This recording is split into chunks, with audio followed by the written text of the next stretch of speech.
Le problème n'est pas de savoir s'il existe des compléments naturels pour la prostate, mais de savoir lesquels reposent sur une construction scientifiquement cohérente.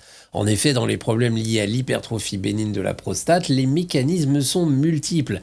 La prostate, évidemment, mais aussi l'inflammation chronique, le stress oxydatif, l'interaction entre la prostate et la vessie, et enfin les conséquences sur la qualité de vie.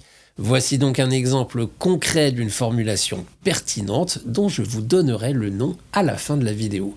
Premier actif, le palmier nain Sereno ripens, non pas comme un simple ingrédient, mais en utilisant un actif standardisé en acide gras bêta-citostérol, idéalement extrait au CO2 supercritique.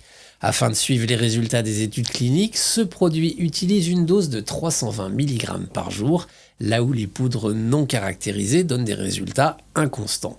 Il faut ensuite l'associer à de l'huile de pépin de courge Cucurbita pepo. Les données cliniques montrent qu'elle améliore le confort urinaire avec une action davantage orientée sur la vessie pour éviter d'aller uriner trop souvent.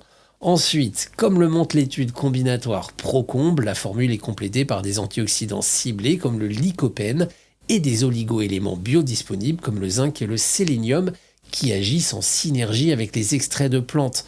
En prenant 2 capsules par jour de cette formule, on a généralement des effets observés en quelques semaines. Je sais que ce produit est sûr car il est aujourd'hui utilisé par des milliers de patients avec un haut niveau de satisfaction rapporté. Cette formulation s'appelle Solaman et elle est produite par le laboratoire français Solage. Pour accéder aux détails de la composition de Solaman et à l'argumentaire scientifique, vous pouvez consulter solage.fr ou bien écrivez intéressé en commentaire et nous vous enverrons le lien.